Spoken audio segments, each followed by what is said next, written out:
안녕하세요. 저는 서울 바로 근교의 경기도에 살고 있는 여자입니다.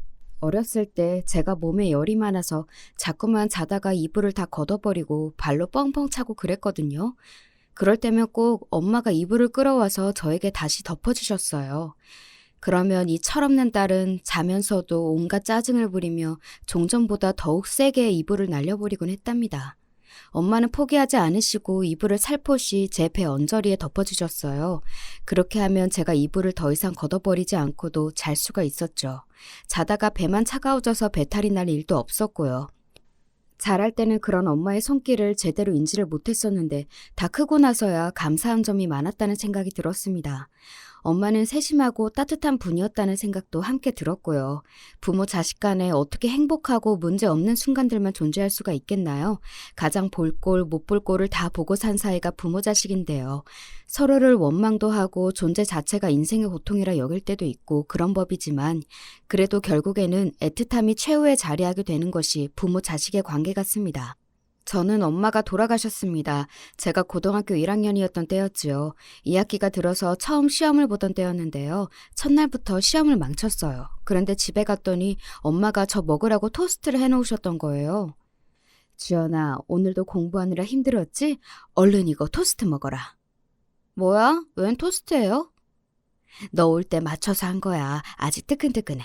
얼른 앉아서 먹어. 나 바빠요. 옷 갈아입고 씻고 시험 공부해야 되는데 무슨 토스트야. 뭘 좀 먹으면서 공부를 해야지. 너 요새 학교 갔다고 오면 뭐라도 하나 꼭 먹었잖아. 오늘은 안 먹고 싶어요. 그래? 배가 안 고프니? 우리 주연이가 좋아하는 거 해주려고 빵 사다가 토스트 만들었는데. 내가 언제 토스트 먹고 싶다고 그랬어요? 나 토스트 별로 안 좋아하는데요? 아, 진짜 오늘 시험 망쳐서 짜증나 죽겠는데 집에 오자마자 사람 귀찮게 왜 자꾸 이래요? 내일도 시험 망치면 그거 다 엄마 때문이에요. 저는 그때 너무 짜증이 나서 부엌 식탁 위에 준비되어 있는 토스트를 째려보고는 소리를 지른 뒤 방으로 들어가 버렸습니다. 가방을 방구석에 세게 내팽개치고도 분이 안 풀려서 크게 씩씩거렸어요. 그런데 노크 소리가 똑똑 들려온 겁니다. 아, 들어오지 마세요. 그래, 알았어. 안 들어갈게. 주연아, 토스트는 랩 씌워서 둘 테니까 이따가 공부하다가 출출해지면 먹어. 알았지? 우리 딸이 공부하느라 고생이 많다. 안 먹는다고 몇 번을 말해요? 아, 짜증나. 말이 안 통해. 벽 보고 말하는 것 같아. 진짜 스트레스 받아. 미안해. 이제 엄마가 우리 주연이 공부하는데 방해 안 할게. 문에다 대고 말씀하시는 엄마의 목소리에도 저는 짜증이 났고 옷을 갈아입은 뒤에 씻으러 화장실로 갈 때에도 신경질적으로 굴었어요. 씻고 나서 방으로 돌아와 책상 앞에 앉았는데 방문이 열리더군요. 엄마인 줄 알았고 확 짜증이 나서 돌아보며 저는 이렇게 외쳤습니다. 아, 엄마, 진짜 사람을 왜 이렇게 짜증나게 만들어요? 나가시라고요. 그런데 노크도 없이 방문을 열어젖힌 사람은 엄마가 아니라 아버지셨어요. 너 말버릇이 그게 뭐야? 아, 아버지이신 줄 몰랐어요. 엄마한테는 그래도 돼? 이 녀석이 보자 하니까 끝을 모르고 버릇없게 구는구나. 어렸을 때는 말도 잘 듣고 착하고 그랬던 녀석이 머리 좀 컸다고 이렇게 버릇없이 막 대들어? 어렸을 때는 뭣도 모르고 그냥 어리니까 그랬던 거고요. 아무튼 알겠어요. 죄송해요. 제가 버릇 없었고 다 잘못했어요. 제가 나쁜 자식입니다. 됐죠? 어허? 이 녀석이 그래도... 저는 그날따라 일진이 살았다고 생각했었죠. 시험은 망쳤고 집에 오자마자 귀찮은 공세가 쏟아지고 그래서 아버지 앞에서도 전에 없이 비아냥거리고 말았습니다. 아버지는 무뚝뚝하고 대체로 조용하신 분이지만 가끔 다혈질이시거든요. 제가 비꼬는 것 앞에서 아버지가 울컥 화가 나고 마셨어요. 금세 목이 빨개져서 저한테 성큼 다가오시니까 제가 퍼뜩 겁이 났고요. 그때 엄마가 얼른 달려와 끼어드셨습니다. 아우, 얘가 공부하겠다는데 왜 그래요, 왜? 자식 새끼가 저렇게 버릇없게 구는데 부모로서 저거 가만둬서는 안 돼. 공부하는 얘 좀 괴롭히지 말아요. 괴롭히기는 뭘 괴롭혀? 당신은 제발 물러터진 소리나 하지 말어. 주연이가 이런 거 보면서 배운 거예요. 알아요? 뭐야? 자식이 저렇게 된 게 지금 내 탓이라는 거야? 아닐 건 뭐예요? 원래 자식 잘못은 다 부모 잘못이에요. 주연이 공부하느라 스트레스 받고 있는데 오늘 시험 날이었고 힘들었다는데 눈치 없이 군 내가 실수했어요. 주연이가 아니라 내가 잘못한 거라고요. 당신은 괜히 잘못 없는 얘를 잡지 말고 얼른 나와요. 주연이 공부해야 하니까. 아버지는 물러나기 싫다는 듯 허리춤에 양손을 갖다 대셨지만 엄마가 막무가내로 구셨습니다. 아버지를 잡고서 억지로 방 밖으로 나가버리신 거예요. 엄마는 방문을 닫으시며 저에게 미안하다는 입모양을 보내셨습니다. 저는 닫힌 방문 너머로 아버지가 엄마한테 화를 내시는 소리와 엄마가 아버지한테 애는 잘못 없고 다 우리 잘못이라고 하시는 소리를 들었습니다. 아, 다 짜증나. 다 눈치 없어. 다 왜 저러는 거야? 저는 모든 게 싫게 느껴졌고요. 억지로 집중을 하면서 시험 공부를 하다가 잠이 들었던 날이었습니다. 일찍 일어나서 다시 학교 갈 준비를 했었고 부엌을 힐끗 보자 엄마가 저를 위해서 금세 아침밥을 차려 놓으셨더라고요. 제가 혹시라도 등교 시간에 늦어서 안 먹는다고 할까봐 집어먹기 좋게 김에다가 밥을 하나하나 싸서 접시 위에 준비를 해두신 모양이었습니다. 저는 한숨을 쉬면서 그 앞으로 갔고 대충 몇 개를 주워 먹었어요. 우리 딸 오늘 하루도 파이팅! 우리 주연이가 세상에서 제일로 최고야. 엄마 마음 다 알지? 학교 다녀오겠습니다. 저에게 밝은 응원을 보내주셨던 엄마의 앞에 대고 저는 떨떠름하게 그런 인사나 남겼어요. 김에 싼 밥 몇 개가 접시 위에 아직 남아있는 것을 엄마가 아쉽게 여기셨고 그걸 들고서 현관문까지 따라 나오신 탓에 신발을 신고 나서도 제가 억지로 하나를 더 입에 넣었더랬죠. 그러자 엄마는 고맙다고 하셨습니다. 하나라도 더 먹어줘서 그게 참 고맙다고 그러셨습니다. 제가 학교를 가러 현관문을 나설 때 아버지는 안방에서 나오고 계셨어요. 오늘 아침밥이 뭐냐고 물으시더군요. 그러자 제 앞에서 돌아서신 엄마가 누룽지 끓이고 있는데 거의 다 되었다고 대답을 하셨습니다. 그럼 저거는 뭐야? 식탁 위에 뭐가 있는데? 그건 내 아침밥이에요. 어제 만든 토스트요. 다 식어 빠져서 저거 데워서 먹어야겠네. 그냥 먹어도 돼요. 당신 지금 바로 아침 먼저 먹을 거예요? 그런 대화를 들으며 현관문을 마저 닫았습니다. 밤새 식어 빠진 토스트, 그래서 기름기가 겉으로 다 돌았을 그것을 데우지도 않고 엄마는 당신의 아침끼니로 드실 작정이었지요. 생각해보면 항상 그랬습니다. 식사를 차린 다음에 남은 것, 그것이 엄마의 몫이 되었습니다. 남은 반찬을 해결해야 했다면 밥에 물을 대충 말아서 반찬들을 열심히 드셨습니다. 아버지와 저에게는 갓 지은 따뜻한 밥이 항상 내밀어졌지만 엄마는 종종 냉장고를 차지하고 있던 찬밥을 해결하시느라 갓 지은 밥을 드시지 못할 때가 있었습니다. 등교를 하는 동안에도 시험에 나올 것 같은 영어 단어를 외우고 있던 제가 문득 이런 생각을 했었죠. 아, 그러고 보니까 내가 빵 중에서는 토스트가 제일 좋다고 엄마한테 그런 적이 있었구나. 옛날도 아니고 올 여름에 그랬었어. 밤에 과자 한두 개씩 집어먹는 것도 재미있고 출출함이 달래지지만 토스트 같은 걸 먹으면 맛있어서 머리도 잘 돌아갈 것 같다고 내가 분명히 엄마한테 그런 소리를 들은 적이 있었어. 아, 그랬구나. 토스트와 영어 철자가 비슷한 어떤 단어를 보며 그런 사실이 떠올라 버려서 저는 엄마에게 죄송해졌습니다. 입시 때문에 예민해졌다는 걸 핑계로 공부 좀 하고 있다는 게 무슨 대단한 벼슬이라도 된 것 마냥 언제부터인가 엄마한테 아무렇게나 짜증을 다 내고 있었던 듯 싶더라고요. 중학교를 입학하던 무렵까지는 엄마하고 제잘제잘 떠들면서 이런 이야기 저런 이야기 별별 대화를 다 나누었던 저였는데 말입니다. 사춘기를 겪으면서 엄마와 많이 멀어진 것 같았어요. 이런 저 때문에 엄마가 그동안 섭섭하셨을 테지만 티를 안 내시고 묵묵히 저를 변함없이 챙겨주시고 좋은 말씀만 주셨던 것에는 감사한 마음이 들었습니다. 그런데 지금에 와서는 이해가 안 되는 부분이지만 그때는 그런 생각을 했다는 것 자체만으로도 민망했어요. 엄마한테 죄송하고 감사하고 이런 마음이 들었다는 것만으로도 괜스레 멋쩍어졌고 어찌할 바를 몰랐습니다. 제가 철이 그때까지도 덜 들었다는 증거이겠죠. 그날 시험은 꽤 괜찮게 봤어요. 마지막까지 요점 정리한 것을 보면서 공부를 한 보람이 있었습니다. 그래서 엄마한테 문자를 할까 말까 고민을 했어요. 다른 이야기를 하기에는 민망하니까 시험을 잘 봤다는 정도의 내용만 적어서 전송을 할까 고민만 수차례 했습니다. 그 당시에는 휴대폰의 수준도 지금 같지 않았고 기본적으로 보내는 문자 길이도 짧았죠. 그래서 더 전송할 용건을 고르고 골라야 했고 그러다가 결국은 한숨이나 내쉬며 휴대폰을 도로 가방에 집어넣었습니다. 이따가 집에 가서 말씀드리지 뭐. 문자를 달랑 보내는 것보다 한마디라 할지라도 직접 전하는 게 진솔하다는 생각을 했습니다. 제 딴에는 그게 나름의 용기를 내는 결단이라고 봤었고요. 그렇게 하기로 결정을 한 것만으로도 제 자신이 갑자기 굉장히 괜찮은 딸이 된 것만 같아서 무척 우쭐했습니다. 집으로 가려고 가방을 챙길 때도 평소와는 다른 동작이었죠. 오늘은 어제와는 달리 모든 게 만족스럽다는 생각을 하며 하교를 하던 저는 믿을 수 없는 비보를 접하게 되었습니다. 아버지가 웬일로 저한테 전화를 하신 거예요? 저 지금 이제 학교 마쳐서 집에 가려고 하는데요. 네? 뭐라고요? 병원이요? 왜요? 엄마가 병원에 계시다고요? 교통사고가 났다고요? 엄마의 상태가 많이 안 좋으시다는 게, 아버지 그게 지금 무슨 뜻이에요? 엄마가 교통사고를 당하셨고 그래서 병원에 계시다는 연락을 받았습니다. 거기까지는 기억이 나는데 어떻게 택시를 잡아 탔던 것인지 가는 동안에 무슨 생각들을 했던 것인지 그런 건 기억 속에서 증발하였더라고요. 머릿속이 뜨문뜨문 백지가 되어 있었죠. 엄마는 집에서 그리 멀지 않은 포장마차에 가시다가 변을 당하셨어요. 설마 집 근처에서 그런 큰 사고를 당하실 줄은 모르셨을 겁니다. 엄마뿐만 아니라 그 모두가 상상도 못했습니다. 포장마차에는 아버지가 좋아하시는 순대와 제가 좋아하는 핫도그가 있었습니다. 엄마는 그걸 사기 위해 걸음을 재촉하시다가 전방 주시를 하지 못했던 어느 차량에 치이셨던 것입니다. 그런 거 필요 없다고, 안 먹어도 된다고, 피곤하게 나갈 필요 없다고.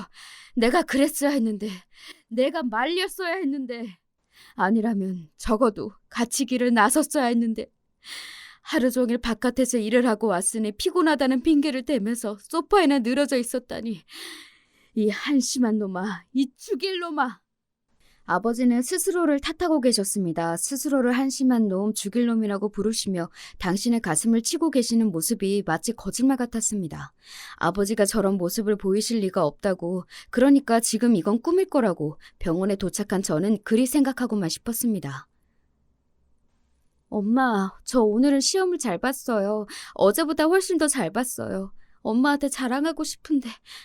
아니, 그 이전에 엄마한테 죄송하다고, 마음에도 없는 날카로운 말을 뱉고 자꾸만 짜증을 부려서 죄송하다고 그런 말씀을 꼭 드리고 싶은데.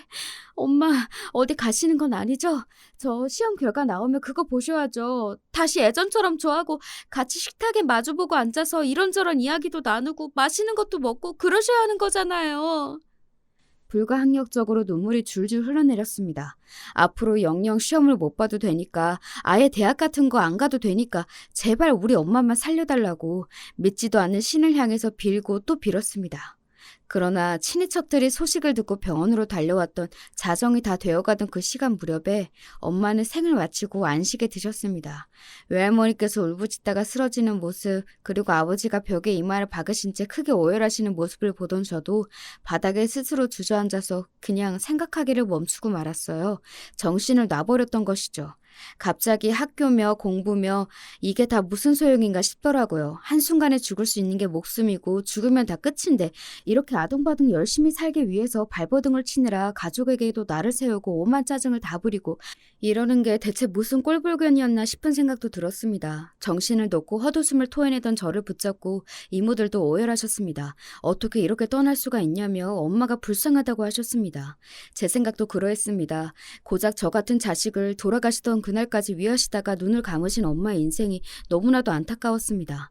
엄마는 중학교도 못 나오신 분이었습니다. 중학교를 입학까지는 하셨었는데 이후 원래도 변변치 않았던 외가의 사정이 더욱 어려워지면서 엄마는 안타깝게도 졸업을 앞두고서 학교가 아니라 공장으로 발길을 돌리셔야만 했습니다. 어린 나이에 냉혹한 현실을 마주하셨던 분이었고 희생을 배우셨던 분이었습니다. 그러면서 남 탓을 하지 않으셨죠.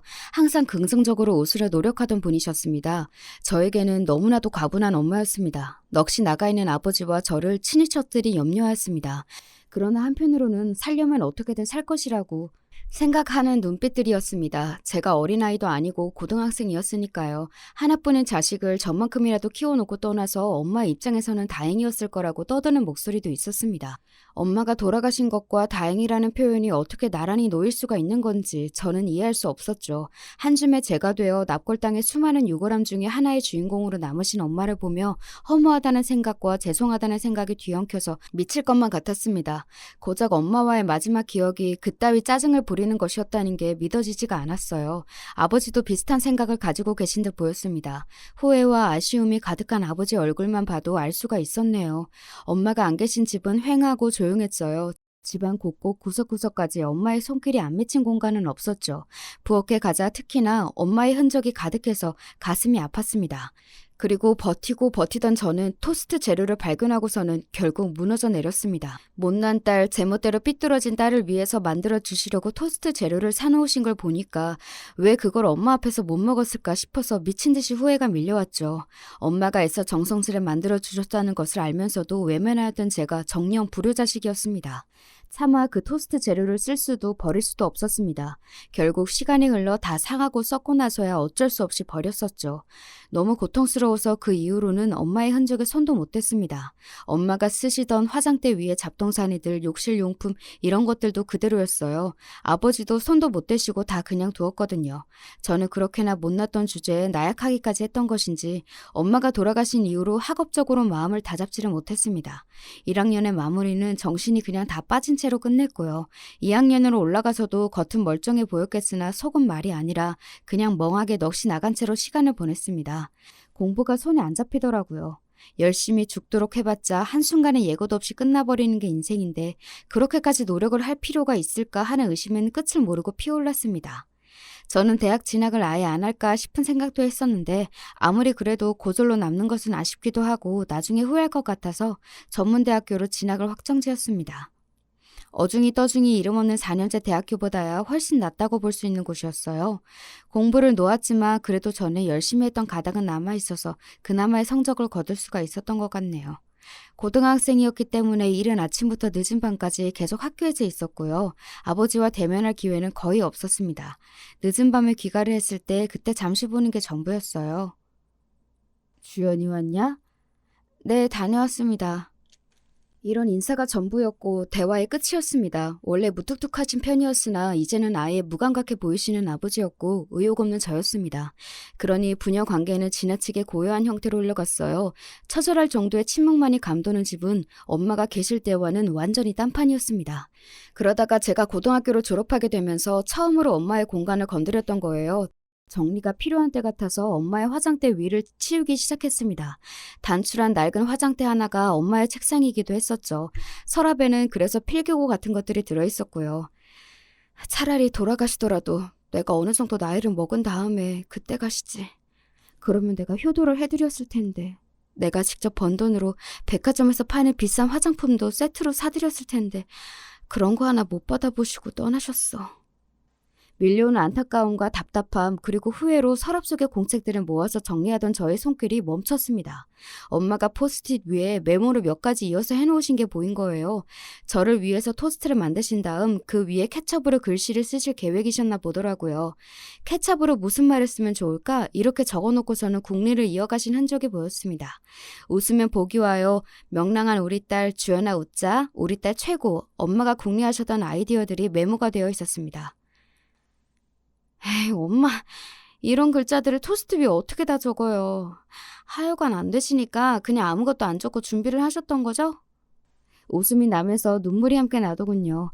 그리고 엄마가 돌아가신 이후 처음으로 어딘가 따뜻한 기분이 들었습니다. 이유는 모르겠지만 묘하게 가슴 한구석이 따스한 느낌으로 간질거리더군요. 엄마의 메모를 아버지에게도 보여드렸어요. 그러자 눈물 젖은 눈으로 씩 웃으시더니 고개를 끄덕이며 그 포스트잇 몇 장을 보고 또 보셨습니다. 그게 자그마한 계기가 되었어요. 엄마가 생전에 어떤 분이셨는가를 저로 하여금 다시 떠올리게 만들어 주었고요. 웃으면서 제가 힘을 내서 그렇게 살아봐야겠다는 다짐을 했습니다. 비록 엄마가 돌아가시 전까지는 4년제 명문대 입학도 노리던 입장이었으나 많이 상황이 달라져서 전문대 입학을 하게 됐더라도 전혀 아쉬운 게 없다고 여겼습니다. 그냥 매 순간 최선을 다해 살면 되는 것이었어요.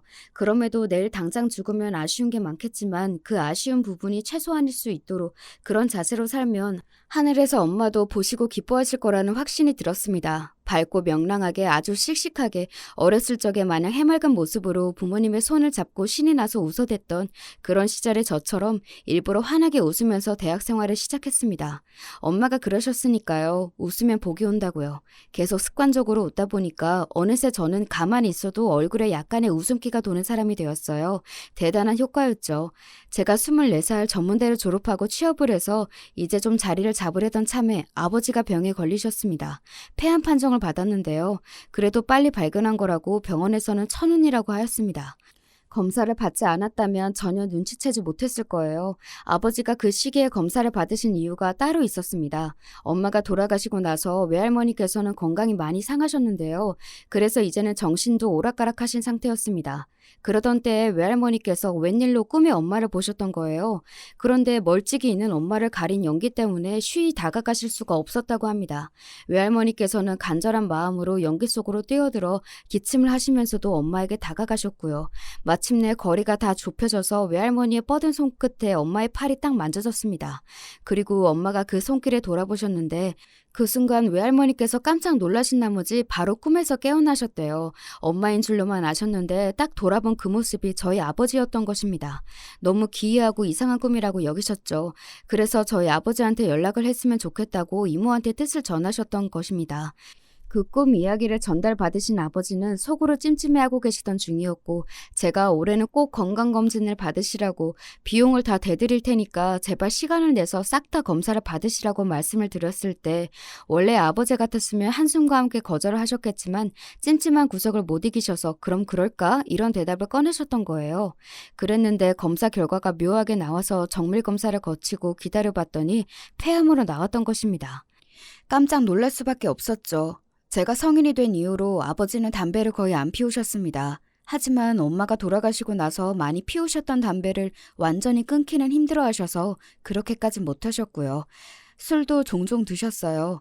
그런 것 때문에 폐암이 걸리셨던 것인가 하는 추측만 해볼 뿐이었습니다. 아버지, 혹시라도 돌아가시면 안 돼요. 아버지까지 가시면 저는 혼자예요. 아시죠? 네? 주연아, 너 하나만 딸랑 외동으로 낳아놔서 이제 와서 하는 소리다만 정말 미안하다. 네가 형제도 없이 외로웠지? 아버지의 감성적인 모습을 보자 낯설어서 이러다가 돌아가시는 거 아닐까 싶어서 제가 덜컥 겁부터 났던 것 같습니다. 그래서 직장 생활이고 뭐고 뒤로 한 채 아버지의 곁에 있어드렸네요. 다행히 치료 잘 받으셨고요. 의욕적으로 아버지는 삶의 끈을 붙잡으셨습니다. 시간이 흘러 정기 검진을 다녀오신 날 병원에서 아주 좋다는 소견이 있었고 아버지의 발걸음이 유독 가벼웠던 그날에 외할머니께서 돌아가셨습니다. 편찮으시긴 했어도 갑자기 돌아가실 거라고는 모두가 예상을 못했기에 놀랐으나 고통 없이 편안한 모습으로 가신 것에는 다들 안도의 눈물을 훔쳤습니다. 다시 한번 삶과 죽음에 대해 생각을 해보게 되었습니다. 아버지는 저에게 결혼을 하면 좋겠다고 하셨어요. 제가 연애하는 게 보수적이라고 하셨죠. 보통 딸이 있으면 집에서 단속을 들어가지 않아요? 제발 연애 좀 보수적으로 하라고 그럴 텐데요. 그건 나이가 너무 어리며 그럴 수 있지만 주연이 너는 이제 결혼을 생각해야 되는 나이야. 얼른 네 짝을 만나서 너도 네 가정을 꾸려야지. 저는 아버지가 왜 무슨 의미로 그러시는지 알 것만 같았습니다.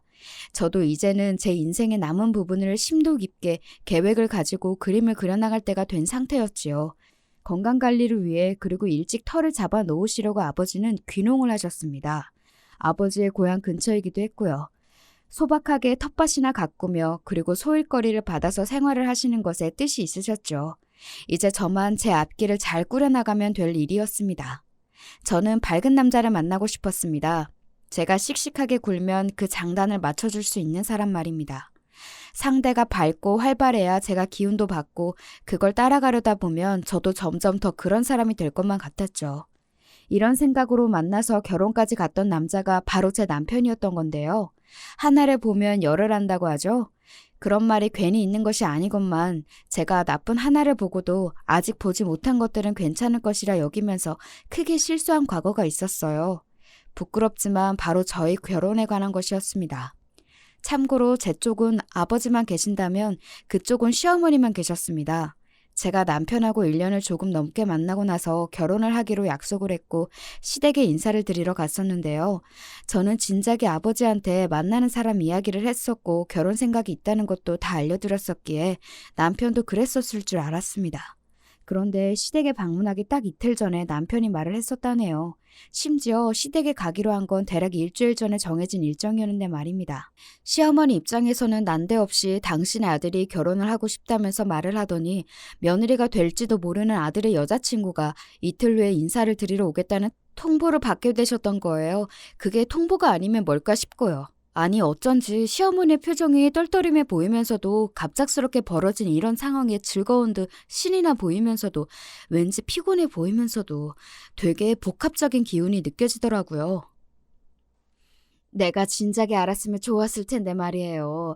꼴랑 이틀 전에 이 사실을 알게 돼서 내가 얼마나 당황스럽던지. 이틀이요? 그럼 그 전에는 제 이야기를 못 들으셨나요? 저는 오빠가 어머니께 말씀을 여러 번 드린 줄로만 알았는데요. 아휴, 나는 우리 수용이가 전에 사귀던 여자친구하고 헤어진 줄로만 그렇게 알았던 거지.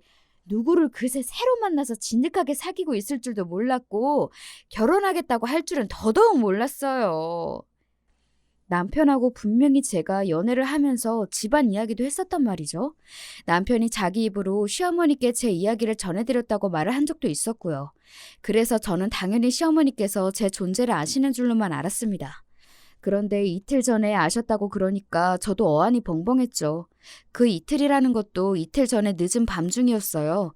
이게 도대체 무슨 상황인가 싶어서 슬며시 남편을 째려봤어요. 그랬더니 남편이 머쓱하게 웃더군요. 내가 착각했었나 봐. 엄마한테 다 말씀을 드렸다고. 난 그렇게만 생각했지. 그런데 아니었네. 대체 뭐 하자는 건가 싶어서 저는 어리둥절해 있었는데 거기서 시어머니께서는 갑자기 환히 웃으시며 남편의 편을 들어주시더군요. 아이, 그럴 수도 있지. 우리 아들 괜찮아. 아예 말씀을 안 드린 건 아니잖아요. 그쵸? 그럼 당연하지. 늦게라도 말했으면 그러면 된 거야. 확실한 건 제가 쉬이 적응하기 어려운 분위기였다는 것입니다. 시어머니께서 밥을 차리셨다고 하기에 감사한 마음으로 밥상 앞에 앉았을 때도 어리둥절한 기분이 가시지 않고 있었는데요. 그래도 시어머니께서 먼저 이런저런 말씀을 많이 건네주신 덕분에 제가 멍하니 정신을 놓고 헤매지는 않았습니다. 차린 건 없지만 많이 들어요. 아이고, 아니에요. 정말 음식이 많은걸요?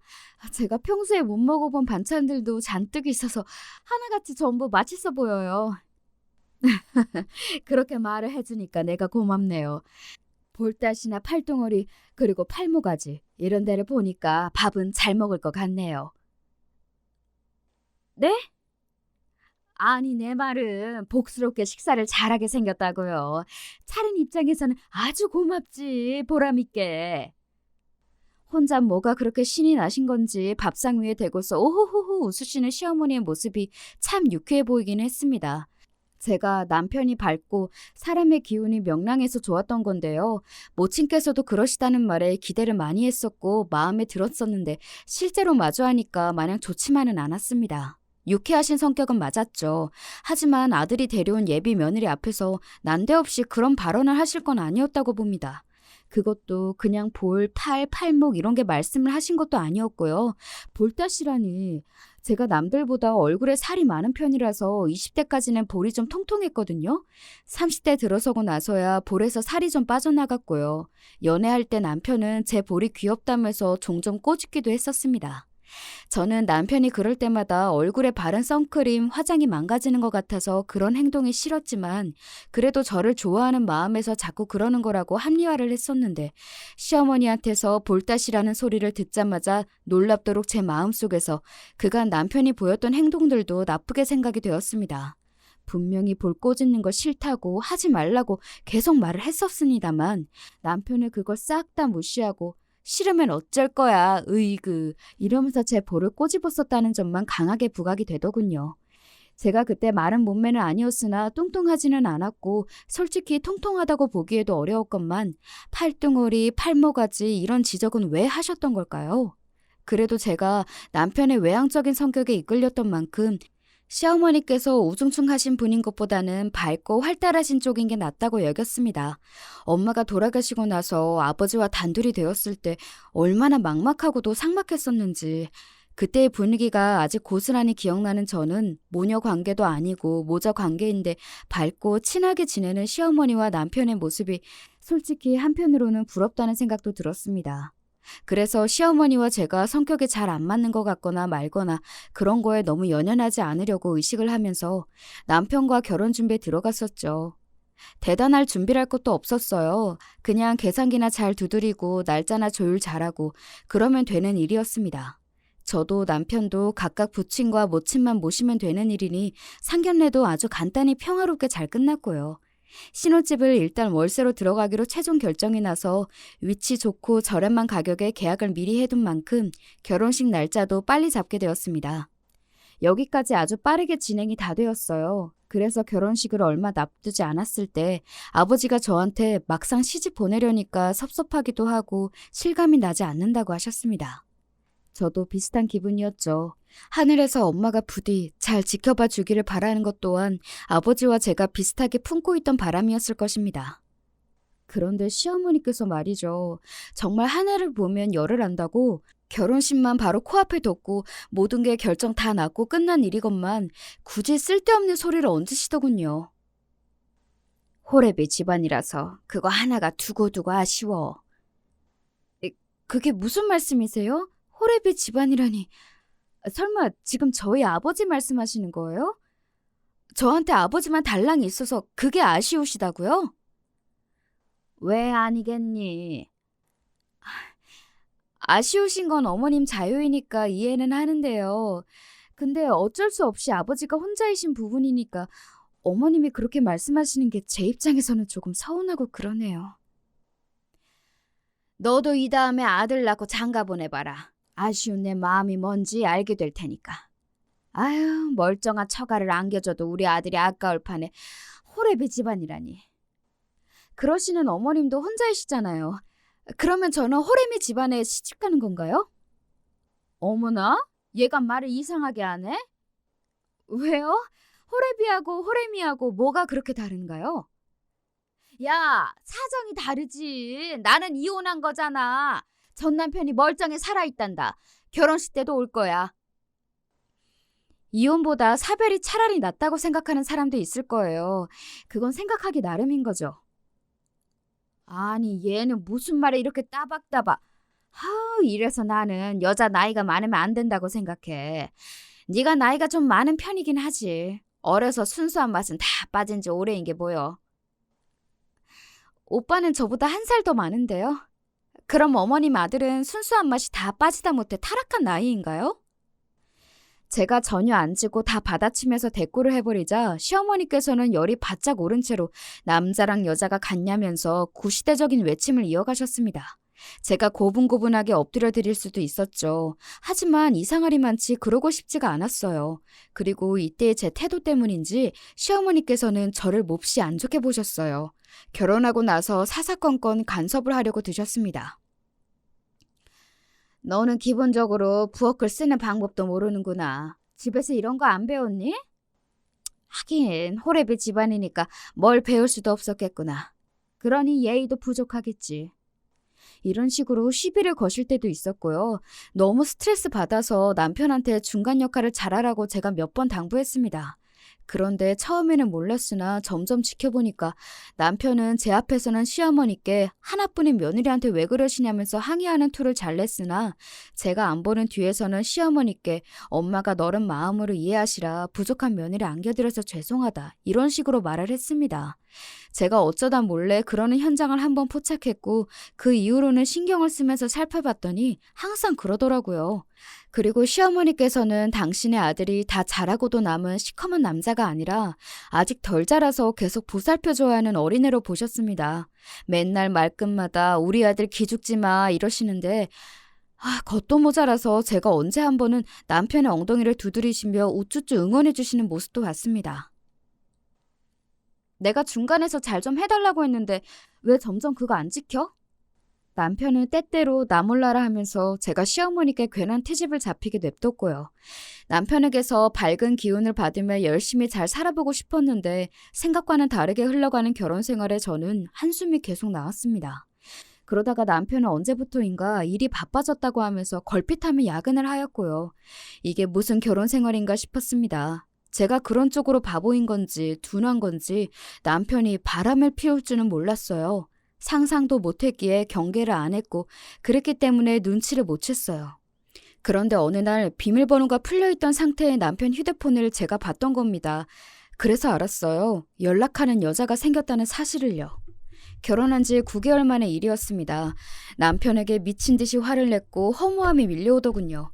저는 인간적인 배신감이 들어서 아무것도 모르고 기만을 당한 제가 너무 멍청한 것 같아서 이게 너무나 힘이 들었습니다. 앞으로 어떻게 해야 하나 싶었어요. 남편은 제 눈치를 보면서 뭐 마려운 개마냥 어쩔 줄 모르는 모습으로 지내고 있었고요. 그러던 때에 시어머니께서 나셨던 것입니다. 이혼을 하라고 저한테 그러셨어요. 이혼이라뇨? 왜요? 왜기는 왜야. 우리 아들이 바람을 피웠잖아. 어머님도 알고 계셨어요? 몰랐다가 엊그제 우리 아들이 말해줘서 알았지. 바람 피우다가 너한테 걸려서 무서워 죽겠다고 하더구나. 네, 그러셨군요. 근데 어머님이 내리신 결론이 이혼인가요? 오빠는 저한테 아무 말도 안 하던데요? 우리 수용이가 보통 마음이 여린 녀석이 아니야. 너한테 먼저 말을 못하길래 내가 나섰다. 상상한 적도 없는 바람이라니 너무 충격받았고 실망했어요. 신뢰 회복이 안 될 것 같고요. 그런데 이혼 통보를 제가 듣는 입장이 되다니 이건 너무 당황스러운데요. 이혼할 마음의 준비도 저는 안 됐어요. 준비는 뭔 놈의 준비? 너는 자존심도 없니? 남자가 바람이 그 정도로 났으면 이미 마음이 떴다는 거잖아. 잠깐만요. 어머님이 왜 그렇게 적극적으로 이혼을 원하시는 거예요? 오빠가 바람난 상대가 어머님 마음에 쏙 들기라도 했나요? 그건 네가 왜 물어보니? 어머님 마음에 쏙 든 사람이라고 하면 제가 더럽고 치사해서라도 물러날 생각이 들 것 같았어요. 당연히 거짓말이었고 그저 미끼를 던진 것이었죠. 그런데 시어머니께서 앞뒤 안 가리고 그 미끼를 덥석 무시더군요. 그래, 마음에 든다. 하나부터 열까지 너랑 정반대라서 아주 마음에 들어. 대학도 명문대 나왔지. 양친 살아계시지. 삼남매라서 형제 사이도 오붓해 보이지. 팔다리도 탤런트처럼 늘씬하지. 게다가 집안 재산이 100억대라나? 성격은 얌전하고 조신해서 목소리도 부드럽고 나이도 너보다 1살 어리더만 온통 마음에 쏙 드는 것들 뿐이야. 나도 너 갖다 치우고 이렇게 잘난 며느리 한번 맞아보자. 너무 기가 막히며 웃음이 나온다는 소리가 있던데 그게 맞더라고요. 제가 하도 기가 막혀서 웃음이 막 나왔어요. 그랬더니 지금 웃는 거냐고 하시면서 시어머니께서는 약이 오르신 얼굴로 저보고 당장 이혼 도장 찍으라고 하셨습니다. 제가 간단히 한마디 해드렸죠. 싫습니다. 원하는 대로 해드리기 싫었습니다. 바람난 주제에 왜 그렇게 당당한지 어이가 없을 따름이었고요. 비겁한 남편은 시어머니 뒤에 숨었습니다. 시어머니께서 제 짐을 다 빼서 트럭에 실어다가 그걸 친정집으로 보내버리셨을 때도 남편은 자기는 가담 안 한 척, 이혼하기 싫은데 억지로 떠밀려서 하는 척 이렇게 굴었을 뿐이었죠. 이제 보니까 남편은 성격이 밝은 게 아니라 뇌가 없어서 언행이 가벼운 거였더라고요. 제 짐이 몽땅 옮겨진 것에 저는 분노했고 시어머니께서는 더 험한 꼴 보고 싶지 않으면 이혼 도장을 얼른 찍는 게 나을 거라며 저를 조롱하셨습니다. 갑자기 제 짐이 도착을 하였으니 당황하신 아버지한테 가서 제가 설명을 해야 했어요. 그간 제가 결혼 생활을 잘하는 줄로만 아셨던 아버지가 깜짝 놀라셨고 저는 면목이 없었습니다. 놀라움, 그 다음으로는 격렬한 분노, 이런 걸 느끼시던 아버지가 냉정을 되찾으셨어요. 그리고 저에게 의문점이 있다고 하셨죠. 얘기를 들으면 들을수록 그놈이 그 정도로 잘난 집안의 여자를 만난다는 게 안 믿어지는데? 게다가 그 상대 여자가 성격이 참하기까지 했다고? 모든 게 완벽한 여자가 그런 놈을 만나? 그러게요. 배신을 당했다는 거에 제가 정신에 팔려서 놓친 부분인데 그렇게 대단한 여자하고 바람이 났고 저를 버리고 나서 그 여자하고 결혼할 수 있을 거라고 확신을 하고 있다니 제가 골라서 결혼한 남편이지만 똑똑하진 않아요. 알면 알수록 가볍죠. 그리고 마마보이예요. 자기 엄마가 하자는 대로 휩쓸려서 따랐을 가능성이 커요. 하나뿐인 자식의 일인데 내가 지금 안일하게 움직였다가는 하늘에 있는 네 엄마한테 두고두고 면목이 없을 거다. 그러니 최선의 방법으로 움직여야지. 삶의 의지를 갖고 투병하시던 때 이후 그렇게 아버지의 눈이 빛나는 걸 본 적이 없었어요. 아버지는 남의 정보를 캐고 뒷조사를 하는 곳들에 연락을 돌렸고요. 바로 작업을 할 수 있다고 답변이 온 곳에 의뢰를 했습니다. 그리고 놀랍게도 다음날 바로 결과를 받아볼 수 있었어요. 제가 남편의 휴대폰으로 불륜의 증거를 발견했던 그때 사진을 찍어뒀었고 그래서 상간녀의 얼굴 모습이나 번호도 갖고 있었는데요. 그걸 토대로 추적을 해봤더니 그 상간녀가 부잣집 딸과는 전혀 거리가 먼 인물인 게 드러난 겁니다. 자세한 건 더 파봐야 나오는 부분이지만 일단 그 상간녀가 절대로 시어머니와 남편이 착각한 그런 인물이 아니란 것을 확실했어요. 업체 사장님의 사견으로는 카드 빚을 내서 명품 쇼핑하는 걸 즐겨하는 여자 같다고 그러셨고요. 이제 거리낄 게 없었고 아버지와 머리를 맞대고 최종 결론을 내렸습니다. 그리고 시어머니께 연락을 드렸죠. 바람을 피운 쪽에서는 이혼을 하고 싶어도 하기 어려운 거 아시죠? 제가 이혼 안 해주면 모든 게 숲으로 돌아가는 건데요. 네가 진짜 자존심도 없구나. 마음 뜬 남자하고 살고 싶니? 아니요. 하지만 제가 받아야 할 건 받고 싶네요. 얼렁뚱땅 저한테 이혼 도장 얼른 받아내고 끝내고 싶으셨겠지만 저는 제가 많은 걸 챙길 수 있는 상황이라는 걸 이미 인지하고 있거든요. 그러니까 주세요, 돈. 내가 너 이럴 줄 알았어. 계산적으로 나올 줄 알고 초장에 혼을 쏙 빼놓으려고 짐도 다 보내버린 것인데 결국 이렇게 되는구나. 네, 맞아요. 제가 아주 계산적인 년이에요. 하지만 돈은 필요 없으니 같이 메말라 죽어보자면서 이혼 안 해주고 버티는 그런 비이성적인 년보다는 낫지 않을까요? 정말 한마디도 안 지는구나. 두고 봐라. 너 보내고 참하고 여리고 돈 많은 며느리 내가 새로 볼 테니까.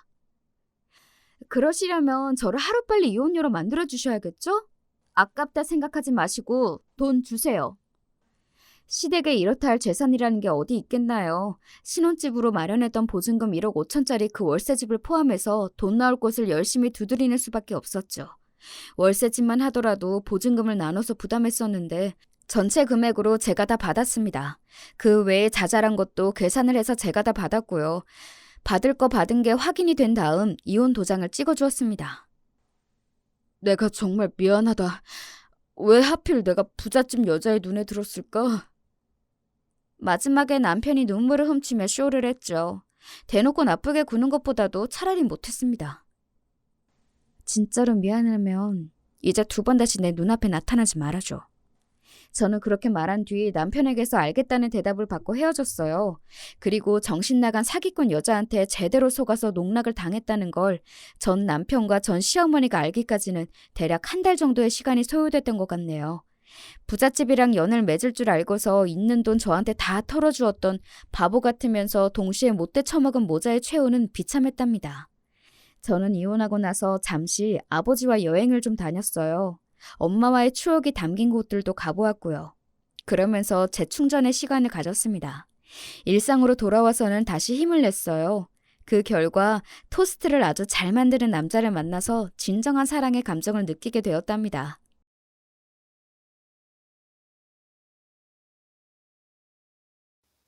안녕하세요. 저는 사연에 빠지다 채널의 애청자라고 자평하는 사람입니다. 제가 한동안은 폭삭 늙어버린 제 얼굴을 들여다보기 싫어서 거울을 거의 안 보고 세수를 했었네요. 머리빗질도 거울을 곁눈길로 슬쩍 봐가면서 했습니다. 사람 마음은 단단한 소나무 같은가 하면 나풀대는 갈대 같기도 한가 봐요. 엊그제부턴 오히려 전보다 거울을 일부러 마주하고 나이든 제 얼굴에 패인 주름을 가만히 들여다보기도 하는 중이랍니다. 이게 늙어서 감정이 오락가락하는 것 때문인지 다른 이유인진 모르겠어요. 제 스스로가 실없는 놈 같아서 입가에 피식 웃음소리가 새나갑니다. 사람의 마음도 이렇게 금세 휙휙 달라지는 것인데 때마다 지나온 인생의 과정은 그야말로 각기 장르가 다른 영화들이었다고 해도 무방하겠죠. 제 인생은 가히 여러 편의 영화 같았답니다. 남들처럼 어머니의 양분을 탯줄로 공급받으며 신체 기관이 자라났고 인간이란 동물로 태어났습니다. 자랑은 아니지만 제가 갓난아기 때 꽤나 귀여웠다네요. 칭찬 좀 들으며 자랐었지요. 그러나 세월이 흐르고 또 흘렀을 때 저는 남들처럼 잘 살지 못하고 노숙자가 돼 있었습니다. 마땅한 집이 없는 사람이 돼 있었어요. 다리 밑, 공원의 정자, 산책로의 벤치, 공중 화장실 등지를 떠돌며 잠을 청하고 그건 외엔 하는 일이 없는 아주 특별히 한심한 노숙자가 저였습니다. 어떻게 하면 그런 한심한 작자로 자라날 수 있었냐고요? 여기에는 당연히 그럴 만한 사연이 있었답니다. 제가 어렸을 때부터 글러먹은 놈은 아니었어요. 심지어 효심으로 어머니를 잘 따르는 아들이기도 했는데요. 아들 키워보신 분들께 여쭙고 싶습니다. 아들의 유년 시절을 떠올려 보세요. 그리고 그 유년기를 보내고 있던 아들이 여러분이 살아오신 얘기를 귀 기울여 잘 들어줄 거라는 생각이 드시나요? 딸도 아니고 아들이요. 결코 쉽지 않죠.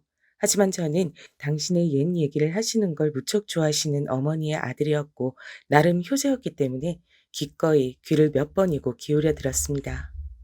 가난 때문에 학교를 그만두고서 가족의 생계를 꾸려야 했던 시절이 있었지. 그 시절엔 형제, 자매가 여러 때는 가난한 집안의 장녀는 거의 그렇게 살았어. 바로 이 엄마처럼 말이야. 가족의 생계뿐만 아니라 동생들 학비를 벌기 위해 희생양이 돼야 했지. 가난한 집안의 장남이 가족의 생계를 미래에 책임질 수 있는 능력을 키우기 위해 학업에 몰두했던 상황과는 많이 딴판이었지.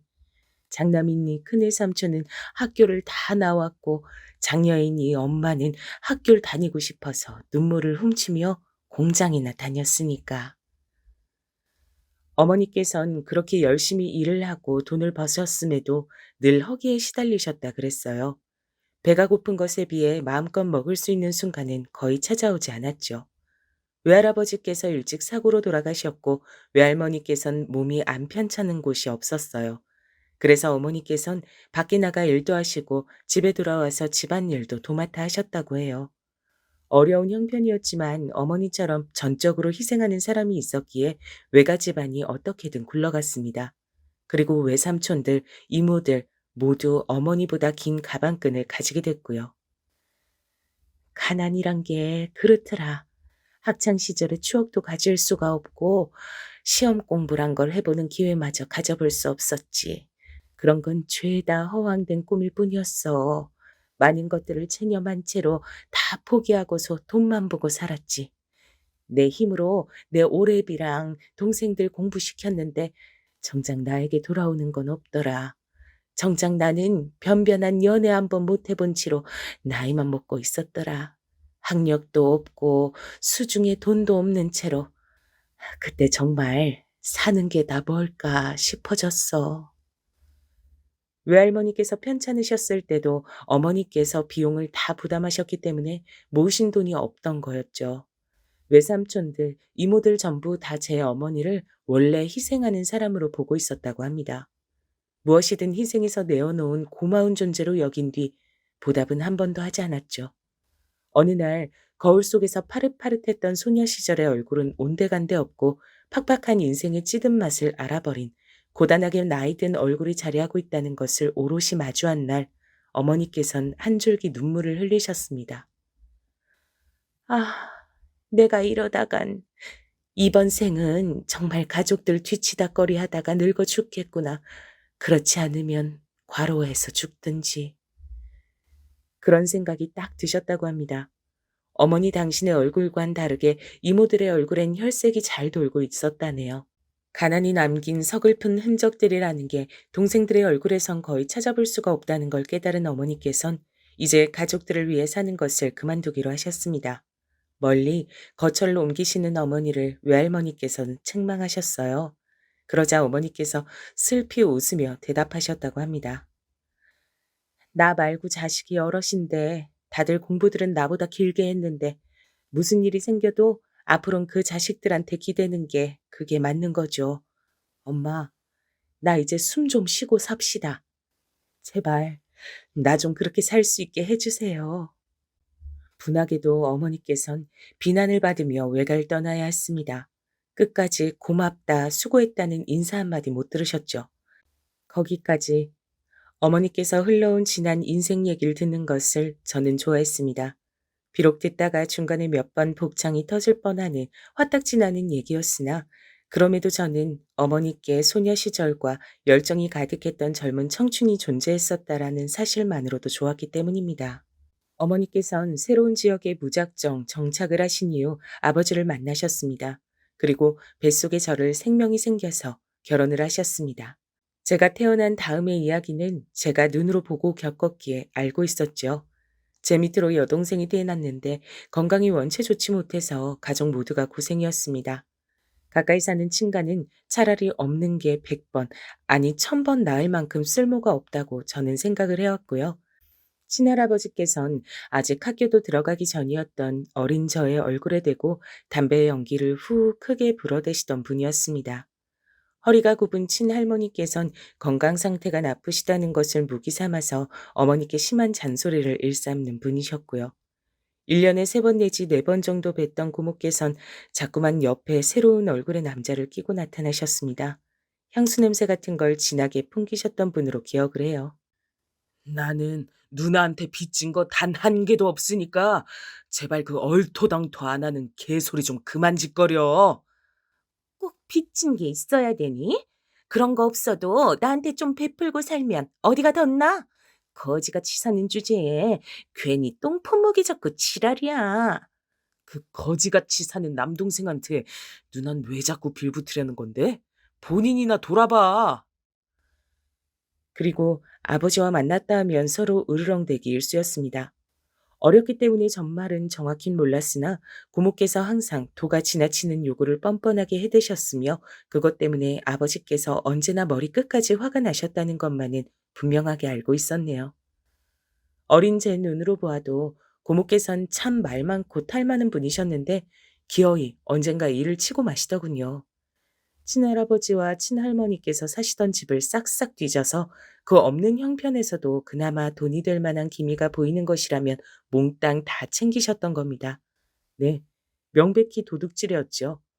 혼자선 힘드니까 옆에 또 웬 남자를 끼고 와서 그렇게 일을 벌였다고 합니다. 싹 다 훔쳐서 그대로 잠적해버렸어요. 친할머니께선 울분을 터뜨리다 못하셔서 경기를 일으키셨습니다. 부모님께서 말씀을 안 해주셔서 몰랐던 부분을 동네 이웃분들이 크게 떠드셔서 제가 엿듣고 알 수 있었는데요.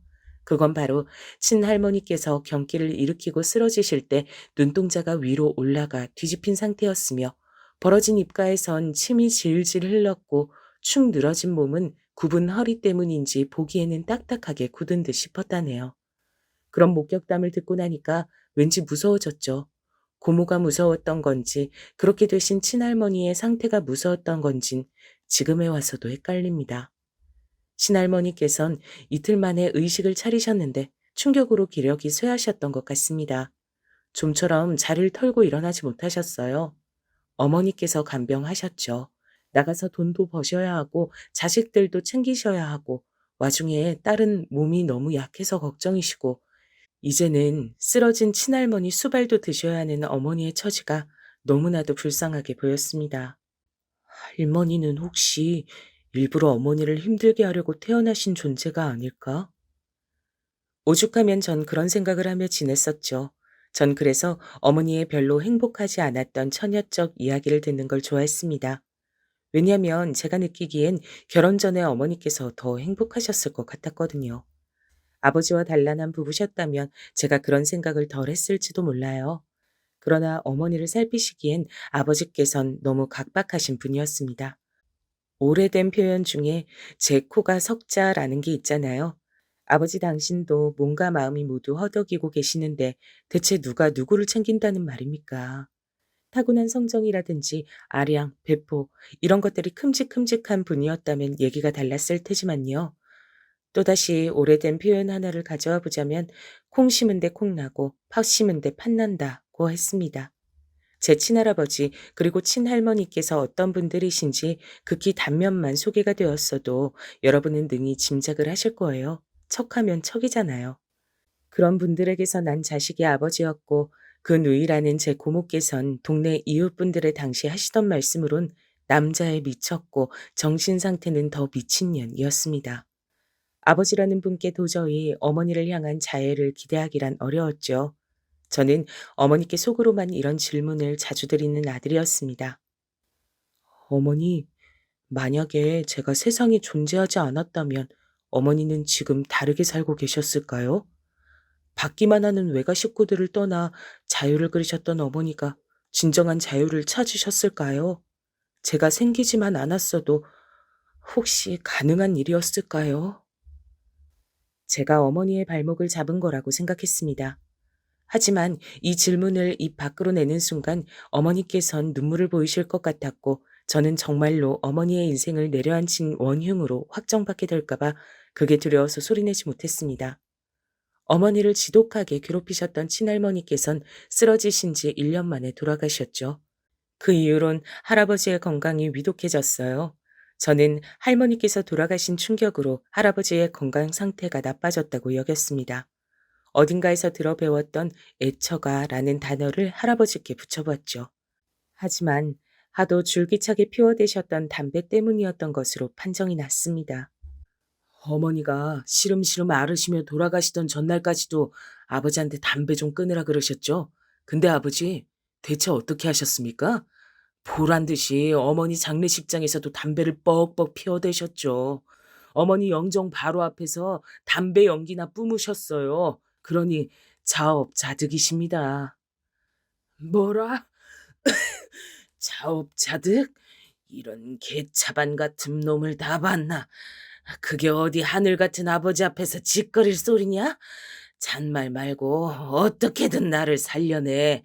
빚을 져서 3대가 허덕거리더라도 병원비에 다 쏟아부. 내가 살아야 너희도 다 산다. 뭐, 뭐라고요? 아버지, 폐만 망가진 게 아니라 뇌도 망가지셨어요? 노망 나셨습니까? 아버지가 더 오래 사시는 게 그게 뭐 좋은 일이라고요? 내가 이대로 일찍 죽으면 내가 필이 숨 끊어질 때까지 너희를 다 저주할 테니까 그런 줄 알아. 그러니까 목숨 걸 각오로 날 살리라 이 말이야. 제가 아주 크나큰 착각을 했던 겁니다. 애처간 무슨. 잘못 짚어도 한참을 잘못 짚은 셈이었죠. 할아버지께서 피를 토하실 기세를 하신 채 아버지와 설전을 벌이시는 현장을 목격하고 저는 참담해지고 말았습니다. 제가 피를 이어받고 태어나 자란 집이었지만 저도 엄연한 일원임에도 지울 수 없던 감상은 대체 이 집안은 뭐하는 집구석일까? 였습니다. 어지간히 기가 막혀야 말이죠. 할아버지께서 그간 없는 살림에 구멍을 내시며 술과 담배를 줄기차게 일삼으셨던 행각은 동네 이웃 사람들 모두가 알았습니다. 병원에선 마음의 준비를 해두시라고 했으나 할아버지께서 더 살고 싶어서 발악하며 난리를 치는 중이란 소문이 쫙 펴졌죠. 아버지께선 전해본 적 없던 수심 깊은 얼굴로 집 뒤편에서 담배를 피셨습니다. 한숨을 푹푹 내쉬셨어요. 왜 그러시는 건지 그 이유를 며칠 뒤 부모님의 대화에서 유추해낼 수 있었습니다. 이렇게 가다가는 모친상 치른 지 얼마 되지도 않았건만 부친상도 얼른 따라 치르고 싶어 환장한 자식이라고 소문이 무성해질 거야. 지금 고작 그런 이유로 가망이 없는 치료에 우리가 돈을 쏟아부어야 한단 거예요? 병원에서 가망이 아예 없다고 한 건 아니잖아. 희박하다고 했을 뿐이지. 그게 그 말이잖아요. 요행으로도 안 되고 이건 그냥 기적을 바라야 할 정도인데 그걸 바라자고요? 지금 진심이에요? 소문 때문에 신경 쓰고 무서워하는 게 이게 말이나 된다고 생각해요? 그럼 어떡해?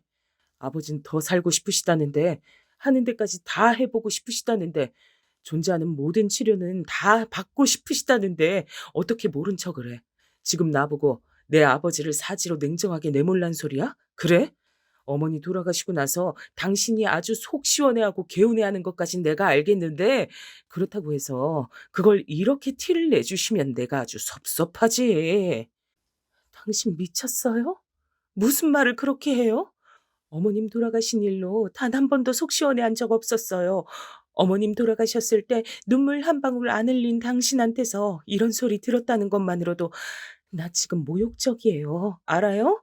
그리고 아버님한테 모든 치료를 지원해드리겠다는 그 마음, 대단한 효심은 알겠는데, 그래서 돈이 어디 있다는 거예요. 집안 살림 다 거들내자고요? 빚지자고요? 그건 필요하다면 그렇게 해야겠지. 당신 진짜로 미쳤어. 당신은 평생을 부모한테 시달려온 자식이면서 자기 누나한테 뜯어 먹히고 살았으면서 분하고 억울하지도 않나 보죠? 나랑 집안 환경이 비슷한 처지라서 공감 간다고, 그래서 끌린다고 나한테 그렇게 말하며 고백했던 사람은 그럼 당신이 아니라 당신하고 똑같이 생긴 다른 놈이었나? 시달리는 게 지긋지긋하지만 마땅히 벗어날 명목이 없어서 도리만 지키고 사는 거라 그랬잖아요.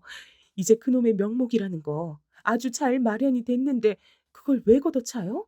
차려진 명복상 걷어차면서 자기 자식들 생각은 조금도 안 나나 봐. 아들내미, 딸내미 얼굴은 조금도 아른거리지 않아요? 당신이란 사람에게 대체 인생의 우선순위가 뭔데요? 대체 뭐냐고. 시원하게 말 좀 해보라고, 이 나쁜 놈아. 아버지께서 깊은 한숨으로 담배를 피우셨던 건 할아버지에 대한 고심, 남들의 시선이 신경 쓰이는 것, 이런 것들 때문이었습니다. 어머니께서 드물게 감정적으로 구시는 모습을 그날 밤 저는 몰래 봤습니다. 꽤 슬펐던 듯 싶어요. 태어나서 그런 막역한 슬픔을 느껴보는 게 그 순간이 처음이었죠. 부디 뭐가 됐든 어머니의 뜻대로 이루어지길 바랬습니다. 그러나 아버지의 고집이 한 수 위였습니다.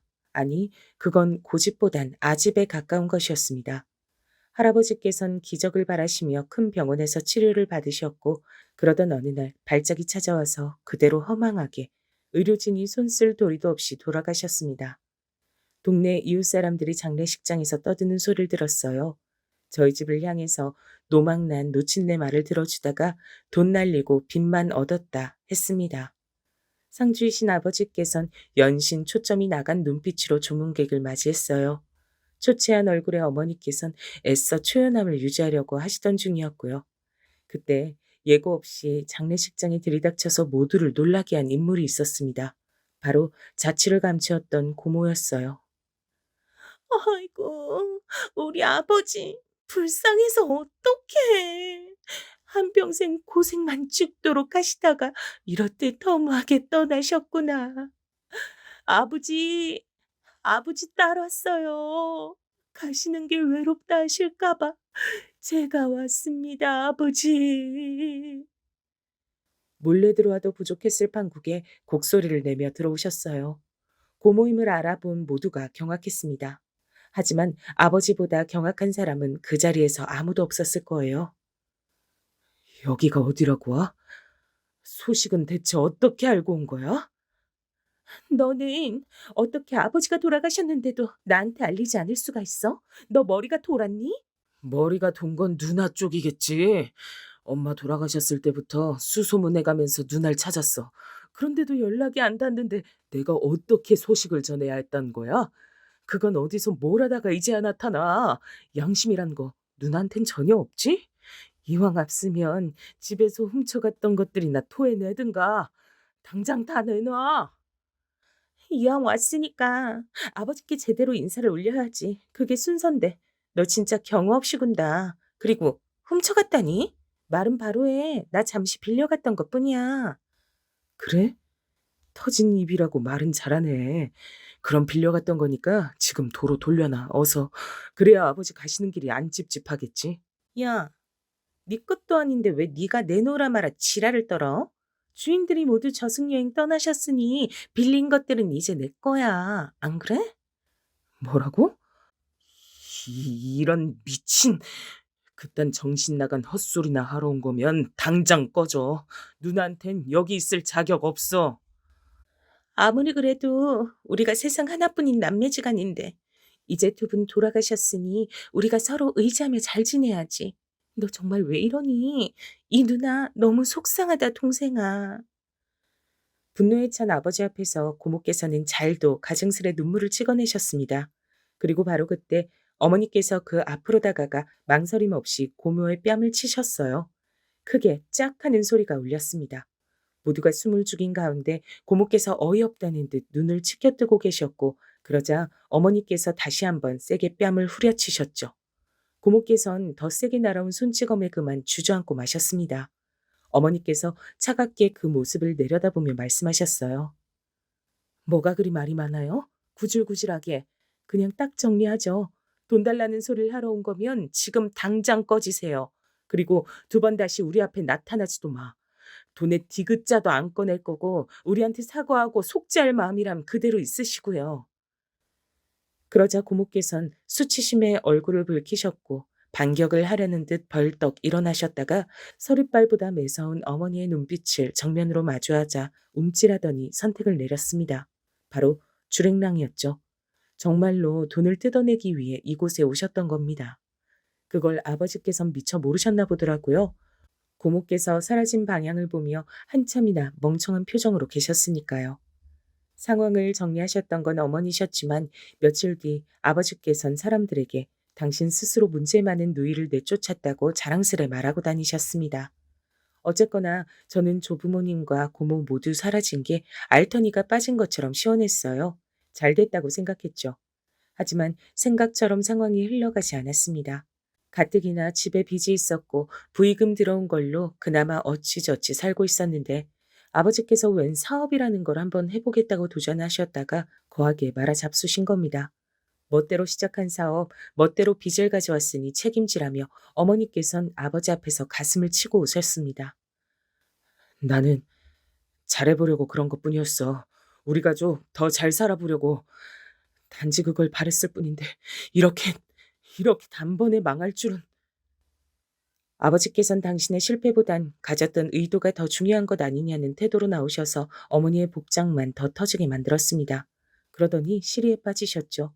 아무것도 안 한 채로 몇 날 며칠을 보내셨습니다. 며칠이 지났을 때 난데없이 돈을 어떻게 해서든 벌어오겠다고 선언하셨는데요. 전 그 선언에 신뢰가 가고 기쁜 마음이 들기보단 왠지 모르게 불안하고 미심쩍은 기분이 들었던 기억이 납니다.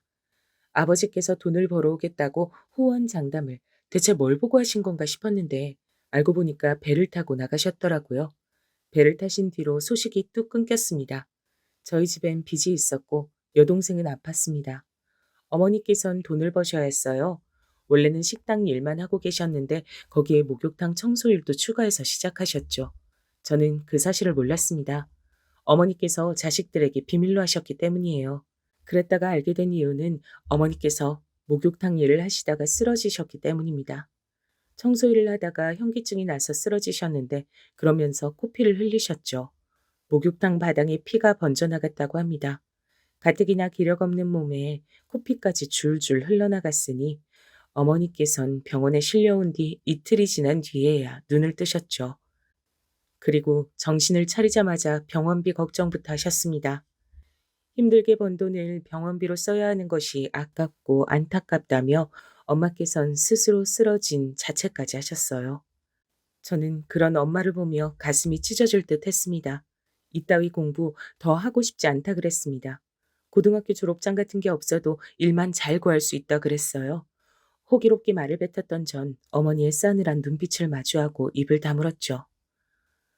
안 돼. 내가 뭐 때문에 뭘 바라보며 이토록 고생을 하고 사는데 내 자식들은 반드시 공부시킬 거야. 나처럼 되게 두진 않아. 내 짧은 가방끈 나는 내 자식들에게 물려줄 생각 추호도 없어. 그건 차라리 절교에 가까운 외침이었습니다. 그 앞에서 제가 차마 하지만 이대로는 안 되는걸요 라는 본심을 꺼낼 수가 없었습니다. 여동생은 선천적으로 심장이 문제를 안고 태어난 경우였어요. 심장 수술을 여러 번 받아야 했고 그 비용은 수천만 원이 쉽게 넘어갔습니다. 도저히 감당이 안 됐죠. 어머니께선 자식들의 학업과 건강 그 어떤 것도 포기하지 못하셨습니다. 언제 돌아오실지 과연 돌아오시기나 할지 기약이 없는 아버지를 손 놓고 기다릴 순 없는 노릇이었고요. 돈이 너무 궁해서 대부업체까지 손을 벌렸고 그런 상황인데 엄마께선 나만 믿으면 된다라고 하셨습니다. 일을 새로 구하겠다고 하셨어요. 아주 돈이 많이 벌리는 일이요. 불규칙적으로 집을 나서셨는데 공통점이라면 늦은 시각에 일을 하신다는 점이었습니다. 어디서 일을 하시는지 알 길이 없었죠. 가까운 곳이라면 동네에서 누가 아는 사람이 있었을 텐데 아무도 어머니의 행적을 알지 못했습니다. 어머니께서 벌어오신 돈으로 여동생은 또 수술을 받을 수 있었고 그 덕에 목숨을 건졌습니다. 저는 엄마께 속으로만 질문을 던졌죠. 어디서 무슨 일을 하시는 거예요, 어머니? 아무도 모르게 하실 만한 일이, 돈을 많이 벌 수 있는 일이 대체 뭔데요? 그러나 사실은 답을 추려낸 상태였기 때문에 진짜로 질문을 입 밖에 낼 수 없었어요. 침묵을 지킨 데칸 컸습니다. 제가 대학을 갔고 여동생이 최종으로 심장 이식 수술을 받았습니다. 사실상 완치였죠. 동네에선 어머니께서 어떻게 그런 거액을 마련해 여동생을 완치시켰는지를 두고 여러 말이 떠돌았습니다. 저희는 이사를 준비했고 그러던 때에 아버지가 들어오셨습니다.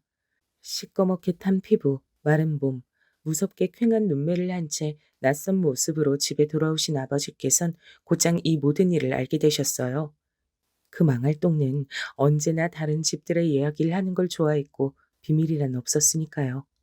그 동네에 빌어먹을 버릇이 결국 사달을 내고 말았던 겁니다. 아버지께서 돌아오시자마자 이웃들이 즉각 신나게 다 떠들어댔죠. 아버지께선 수년 만에 보는 어머니의 얼굴을 세게 때리셨습니다. 이 더러운 여편네, 수치를 모르는 인간 말종 같으니라고. 바닥에 쓰러진 어머니를 마구 발로 차기까지 하셨어요. 귀가하다가 그 광경을 본 제가 어머니 앞을 막아섰습니다. 그러자 아버지께선 제 뺨을 후려 갈기셨죠. 아들이라고 하나 있는 것이 네가 이 모양 이 꼴이니까 문제가 된 거야. 넌 여태까지 네 애미가 더럽게 밖에서 굴러다닐 동안 뭘 하고 있었어? 그거 안 말리고 뭐 했어? 네 더러운 애미를 왜 그냥 뒀냐고? 어머니한테 더럽다고 하지 마세요. 어머니 덕분에 저희 남매가 학교 졸업장 따고 입학하고 심장 수술 여러 차례 받고 심장 이식 받아서 완치 판정받아 목숨 건지고 이렇게 지냈던 겁니다. 어머니 아니었음 저흰 이미 길바닥으로 내몰렸을 거예요. 빚쟁이들에게 쫓기다가 맞아 죽었을지도 모르죠. 그 애미 그 새끼네. 가만 보니까 너는 내 씨가 맞는지도 의심스러. 나하고 눈, 코, 입 어느 것 하나 닮은 구석이 있어야 말이지. 뭐라고요? 지금 뭐라고 하셨어요, 아버지? 분노한 저의 바짓가랑이를 어머니께서 잡고 말리셨습니다. 당장이라도 제가 아버지를 때릴 기세였거든요. 고개를 가로젓는 엄마의 힘없는 얼굴을 보고 제가 주먹을 내려놓자 아빠께선 집을 나가시며 가래침을 칵퇴 험하게 뱉으셨습니다. 그렇게 완전히 집을 나가셨어요. 그걸로 끝이었죠. 남은 저희 세 가족 잘 살면 좋았을 텐데 그 이후로 얼마 지나지 않아 엄마께서 병에 걸리셨습니다. 회복은 되지 않았고 날이 갈수록 상태만 안 좋아졌어요. 그동안 열을 끊고 살았던 작은 외삼촌께 찾아와서 저희 상황을 거들어 주셨죠. 당시에 그분도 형편이 어려웠습니다. 그래서인지 저희 남매를 향해 직접적으로 혹시라도 나에게 거머리처럼 붙을 생각은 마라 이렇게 단호히 말씀하셨죠. 저희가 당신께 빌붙기라도 할까봐 염려가 되셨던 모양입니다. 전 무덤덤하게 듣고 넘겼지만 여동생이 많이 속상했던 것 같아요. 그걸 고지고대로 어머니께 전했던 겁니다. 어머니께선 크게 충격을 받으셨죠. 당신의 힘으로 작은 외삼촌의 학교를 보냈고 생활비 대줬던 과거가 있었으니까요. 작은 외삼촌께 화를 내며 따지시다 상태가 악화되고 말았습니다. 나약해져 있던 몸에 무리가 간 거예요. 전 그 전말을 알게 된 뒤 여동생을 탓했습니다. 외가 식구들이 양심 없고 제정신 아닌 게 하루 이틀이야? 네가 모르지도 않았으면서 왜 상처를 받고 왜 어머니에게 그걸 일려바쳐? 생각해보면 여동생이 아니라 근본적으로 작은 외삼촌을 탓하는 게 옳은 것이었어요. 그러니 제가 비겁한 놈이죠. 어머니께선 시름시름 앓다가 곧 돌아가셨습니다. 세상을 저주하고 있던 저에게 여동생은 자기가 알아서 살겠다고 했어요. 그때 저는 크나큰 실수를 저지르고 말았습니다. 뭘 알아서 할 건데? 여자애가 뭘 할 건데? 뭐 해먹고 살 거냐고? 생각이나 해놨어? 아, 혹시 어머니한테 배운 거 할 거야? 그 애미의 그딸년 소리 듣고 싶어서? 그러자 여동생이 제 뺨을 때렸습니다. 저에게 이를 갈면서 분노한 눈빛으로 말했죠. 그러는 너는 그 애비의 그 자식 같네. 너 같은 건 내 오빠도 아니야. 서로 죽었다고 해도 얼굴 비추지 말자. 뭐? 진심이야? 이 독한 년. 완치됐다고 한들 여동생의 건강이 걱정됐죠. 그런데 말은 그렇게 나갔습니다. 보고 배우고 자란 게 그것뿐이어서 그랬던 건가 봐요. 초반에는 연락의 끈을 잇고 그나마 잊고 살았습니다. 저는 대학 졸업 후 일자를 구해서 열심히 살게 됐죠. 그때 여동생한테 돈 보내주려고 했는데 필요 없다 그랬습니다. 자기는 돈 모아서 이 나라 뜨는 게 목표라고 그랬어요. 우리나라도 많이 안 다녀봤으면서 외국 좋아하시네. 헛물 켜는 소리 마라. 누가 너한테 헛바람 넣었어? 제가 본심과 달리 퉁명스레 쏴댔고 그 덕에 연락이 끊어졌습니다. 어차피 제가 용기 내어 여동생을 찾아다닐 면목도 없었죠. 왜냐면 제가 그 이후로 도박 때문에 돈을 다 날렸기 때문입니다. 한 번만 도박하러 같이 가보자는 직장 동료의 말에 이끌려갔다가 빠졌고 그 후로 재산을 탕진했습니다. 제가 정말 미친 것 같았어요. 좌절감보단 허무함이 앞섰던 듯 싶네요. 정신 다잡고서 노력하며 돈 모았다가 또 날렸습니다. 도박이란 무서웠어요. 주변에서 손목 자르기 전엔 안 끝난다 이렇게 말을 듣고 도박을 어떻게든 접기로 했습니다. 울면서 믿지도 않는 신을 향해 빌었습니다. 혀 깨무는 심정으로 도박 끊을 거니까 제 인생 좀 보살펴 달라고 빌었어요. 저는 이상하게도 악몽을 꾸면 어머니를 뵀습니다. 내용이 이상했기 때문에 악몽이었죠. 나 죽었을 때 네 아버지 왜 안 찾아봤니?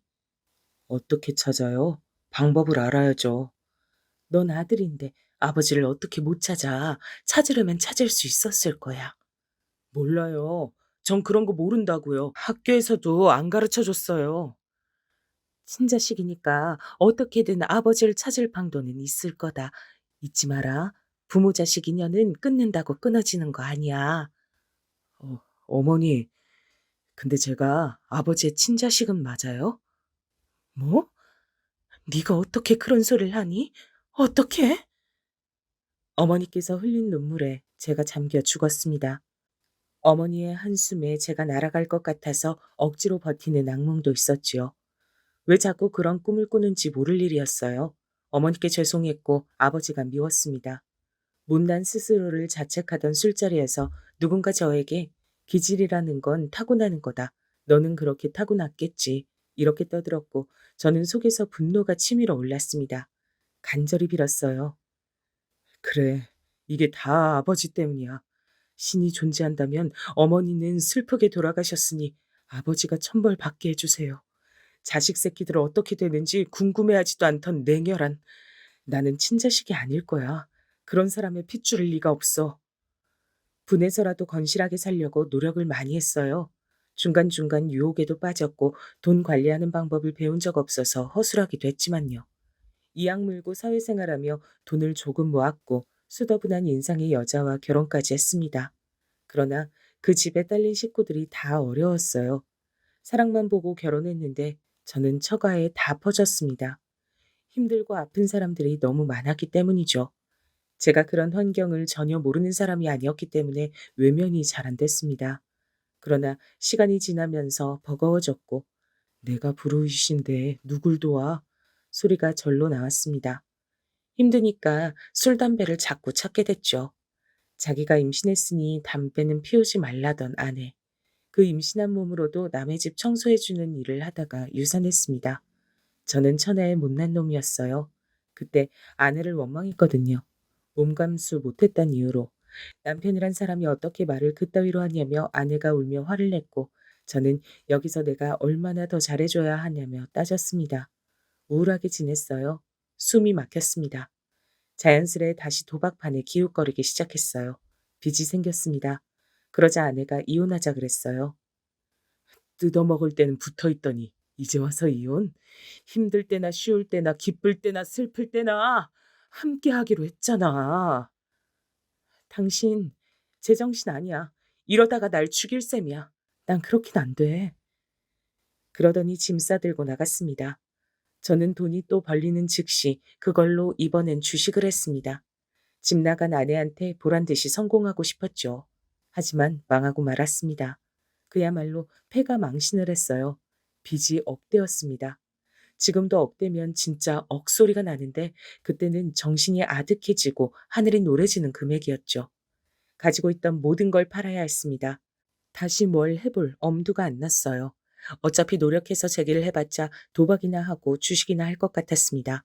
그런 생각밖에 안 들었고 모든 것을 잃은 채로 저는 길거리를 떠돌게 됐습니다. 정신이 붕괴된 상태였기 때문에 그 어떤 의지도 없었습니다. 바로 여기까지가 멀쩡히 태어났다가 노숙자로 흘러간 과정이었던 겁니다. 노숙자들이 노숙하기 좋은 동네들은 대략 정해져 있더라고요. 저도 어쩌다 보니 그런 환경을 따라가며 지내게 됐습니다. 주거 수준이 높지 않은 동네, 그러면서 밤에 잠을 청할 수 있는 장소들이 있는 동네라는 것이 주요했죠. 전 기본적으로 4, 50년 된 오래된 작은 주택지를 즐비한 어떤 동네에서 주로 떠돌았습니다. 재개발 때문에 철거를 하겠다더니 그저 오래도록 방치나 되고 있었던 빈 연립빌라는 안에 몰래 들어가 비와 바람을 피하기 좋았습니다. 아무도 안 오는 공터에 낡은 벤치는 좋은 잠자리가 되주었고요. 저는 그곳에서 때때로 어머니께서 나오는 악몽을 꿨습니다. 그 동네에선 과일을 가게 앞에 몇 가지 놓고서 파는 슈퍼가 있었어요. 가끔은 정체불명의 전통 과자를 소쿠리째로 갖다 놓고 팔기도 했는데 저에게 좋았던 점은 끝내 안 팔린 것들을 봉투에 담아 쓰레기로 슈퍼 건물 앞에 둔다는 점이었어요. 다른 게 섞이지 않고 먹을 것만 담긴 그 봉투의 존재를 안 이후 저는 종종 그곳을 맴돌며 언제 음식 쓰레기 봉투가 나올까를 기다렸습니다. 자주 나오는 건 아니었기에 일주일에 한 번 나올 때도 있었죠. 그러면 저는 그걸 몰래 챙겨다가 허겁지겁 다 문드러져 터진 과일을 묻고 따지지도 않은 채 먹었고 슈퍼 사람이 먹고 함께 버려서 섞인 잔반, 라면의 몇 가닥 면발 같은 것도 개는 간추듯 먹었습니다. 과거의 저라면 상상도 할 수 없던 생활에 저는 이미 길들여 있었죠. 그때 거울을 거의 안 봤으나 꾀죄죄하고 냄새나는 차림, 덥수룩한 머리와 거칠게 자란 수염, 불안하게 주변을 자꾸 살피는 눈빛, 그런 것들이 아주 볼품없고도 무서웠을 거라 생각합니다. 그런데 어느 날 저에게 누군가 다가오더니 벤치에 누워있는 제 머리맡에 빵과 우유를 놔주는 거예요. 기력 없었던 저는 그게 어떤 아주머니라는 것만 확인했고 허겁지겁 먹기 바빴습니다. 누가 동정심을 베풀었다고 생각했어요. 하지만 다음 날 그분은 누워있던 제 머리맡에 다시 먹을 걸 놔줬습니다. 제가 이번엔 감사하다는 인사를 남겼죠. 제가 드리는 건 아니에요. 그랬더니 그런 말씀만 간단히 남기셨어요.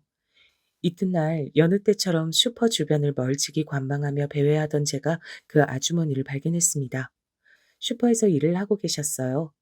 당황한 제가 몸을 못 숨기고 지처까지 가버렸고 눈이 마주쳤습니다. 노숙자 총각이네. 여기 슈퍼 주인이셨어요? 아니에요. 주인 따로 있어요. 여기 사장님이 몸이 좀 안 좋으셔가지고 제가 일을 보고 있네요. 알바예요, 알바. 제가 머쓱하게 코를 훔치고 있는데 그분이 저를 물끄러미 보시다가 손짓을 하셨습니다. 안에 먹을 거 있으니까 가서 먹으라고 하셨어요. 김밥이 있다는 말을 듣자마자 저도 모르게 침이 꿀꺽 넘어갔고 슈퍼 안에 딸린 방에서 허겁지겁 그걸 먹고 말았습니다. 먹고 나서야 제가 무척 지저분하다는 것, 그리고 이 공간이 왠지 모르게 나의 지긋하게 드신 분의 공간 같다는 느낌을 받았습니다. 아주머니께선 저에게 돈을 건네주시며 목욕탕을 가라고 하셨어요. 여기 동네에 목욕탕 어디 있는지 모르는 건 아니죠? 갔다 와요. 왜 저에게 베풀어 주십니까? 나도 이유야 모르죠.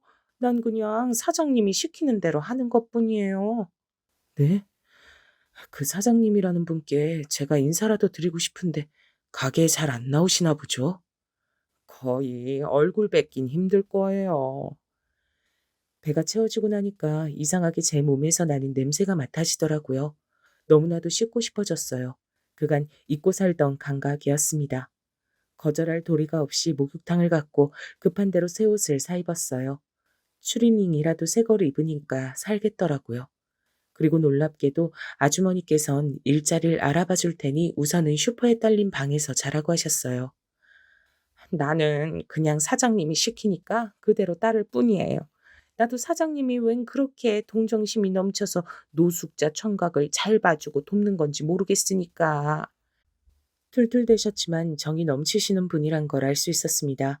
수개월 만에 멀쩡한 실내 바닥에 누워서 이불을 덮고 눕던 그 순간 눈물이 흘렀습니다. 좁은 그 방이 대궐처럼 느껴졌고 감사하기만 했어요. 이틀 뒤 저는 슈퍼 근처에서 버스를 타고 20분을 이동하면 나오는 물류센터에 취직했습니다. 제가 해낸 것은 아니었죠. 슈퍼 사장님이라는 분이 그쪽에 저를 소개시켜 주셨다는 소리를 들었는데요. 일손이 부족했던 물류센터 측에서 흔쾌히 저를 묻지도 따지지도 않고 받아주셨습니다. 얼떨결에 일자리가 생긴 전 당황스러웠죠. 하지만 이건 기회야. 죽이 되든 밥이 되든 해보자. 그리고 다시 일어서 보자. 딱 한 번만 더 정신 차려보자. 도박, 주식, 그리고 노숙 생활까지. 저는 그런 과정을 거치며 몸의 능력이 떨어져 있었고 그걸 현장에서 느끼며 부끄러웠습니다. 남들보다 제가 많이 못했어요. 근데 이악 물고 나가 떨어지지 않으려고 했습니다.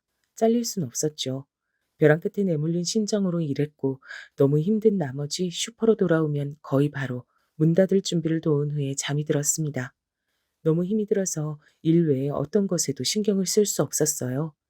한 달이 지나자 그나마 몸이 적응을 했고 물류센터 측에선 여기 숙식을 해결하며 근무 시간을 늘리고 돈을 더 버는 게 어떠냐고 제안을 해왔습니다. 제 노력하는 모습이 인정받았단 걸 알았고 저는 기쁘게 수락했죠.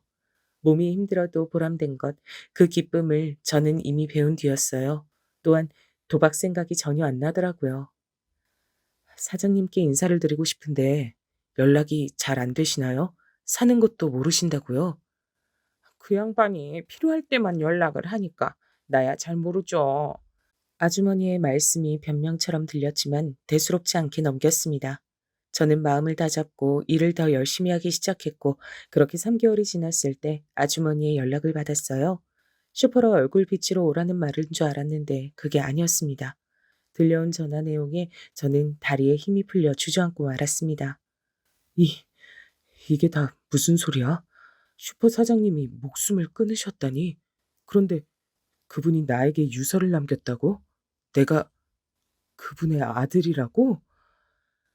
정신이 혼미한 채로 병원에 갔어요. 돌아가시고 나서야 뵙게 된 슈퍼 사장님을 마주했고 싸늘한 주검이 된 아버지의 모습에 저는 울부짖었습니다. 세월이 흘렀어도 이런 순간에 뵙게 됐어도 제 아버지임을 알아봤습니다. 아버지께서 남긴 유서에 모든 전말이 담겨 있었습니다. 처자식을 버리고 떠나신 이후 아버지께선 돈을 벌고 모으는 것만 하며 사셨대요. 돈만 있었어도 저희 가족이 행복했을 거라고 믿으신 채 돈 없이 사는 것이 지긋지긋하셨던 거죠. 그렇게 사시다가 몸이 안 좋아지셨죠. 몸이 아프니 어머니 생각이 나셨다 그래요. 그리고 알게 됐죠. 당신께서 떠나신 이후 어머니께서 금방 돌아가셨단 사실을요. 아버지께선 깊이 후회하셨습니다. 자식들을 찾을 면목도 없으셨고 외로이 여생을 살다가 죽어야겠다고 생각하셨을 때 노숙자를 발견해요. 바로 저였죠. 놀라신 아버지께선 절 따라다니셨고 제가 그 동네에 머물기로 한 것을 확인하자마자 나이 지긋하게 드신 노인께서 오래 운영하시던 슈퍼를 인수했습니다. 그리고 일자리가 필요했던 아부주머니를 고용하며 자신의 뜻에 따라 행동해달란 조건을 내거셨죠. 그렇게 저를 몰래 챙겨주셨던 겁니다. 제가 삶의 의지를 잃고 노숙자가 된 것을 알아보시고 어떻게든 다시 저를 일으키려 하셨고 절 받아줄 일터를 찾아 직접 문을 두드리고 다니셨어요. 제가 열심히 일을 하며 지내는 모습에 기뻐하시던 그때 건강이 악화되었습니다. 병원에 가보니 버틴 게 용하다며 여명이 길어봤자 3개월 남았단 소리가 들려온 거예요. 아버지께선 저를 보고 얘기를 나누면 당신께서 용서를 받을까봐 그게 두려웠다고 하셨습니다. 제가 아버지를 용서할 자식임을 안다고 하셨죠. 상철아, 너무 늦었지만 이제야 용서를 구한다. 나는 내가 떠난 이후에나 네가 날 용서하길 바란다. 난 용서를 받고 떠날 자격이 없고 넌 나를 용서해야 진정 앞으로 나아갈 수 있을 것이니 이렇게 되는 것이 옳다. 미안하다. 상의를 찾아서 남매가 꼭 함께 지내다오. 저는 싸늘하게 식은 아버지의 얼굴을 어루만지며 몇 번이고 용서해요 라고 말씀을 드렸습니다. 슈퍼를 제가 갖게 됐지만 그대로 아주머니께서 정권을 가지고 운영하시게끔 두었죠. 그리고 아버지께서 유서에 여동생의 출국 기록을 확인했다고 남기신 것을 토대로 수소문에 들어갔습니다. 어딜 가나 한인들끼린 뭉치게 되어 있죠. 태국에서 일하며 지내고 있던 여동생과 연락이 닿았고 아버지의 마지막 행동을 전해 들은 여동생은 그곳을 정리하고 한국으로 들어왔습니다. 공항에서 저와 부둥켜 안고 울었어요. 이제 서로 의지하며 지내자 했죠. 아버지께서 주고 가신 돈으로 여동생에게 작은 집을 마련해 준 뒤 저는 일터에서 숙식을 해결하며 살았습니다. 힘들어도 보람된 하루하루였죠. 그러던 저에게 누가 찾아와서 나가보니 바로 아내였습니다. 작은 아이와 함께였죠. 저는 그 아이가 제 자식임을 한눈에 알아봤어요. 그때 다시 임신했단 사실을 안 아내는 저와 있다간 또 유산을 할까봐 무서워서 절 떠났던 겁니다. 제 아들을 홀로 낳고 장모님 한 분께만 이 사실을 알린 채 육아와 일을 병행해 왔어요. 그렇게 악바리처럼 살면서 돈까지 어느 정도 모았더라고요. 아무리 못난 아빠라도 아이한텐 아빠니까 만나게 해주고 싶어서 수소문해서 당신 찾은 거야. 아내가 그렇게 말하자 제가 얼른 끌어안았습니다. 아내도 울고 저도 울었습니다. 그간의 일을 저는 다 알려주었고 여동생도 소개시켜줬어요. 여동생은 새언니와 조카가 생겼다는 것에 기뻐했습니다. 가족이 있다는 건 좋은 일이라고 하더군요. 살아보니 그 말이 맞는 것 같았습니다. 제가 이날 이때까지 다시는 그릇된 길로 빠지지 않고 살아온 것은 가족이란 이름을 위해서였으니까 말입니다.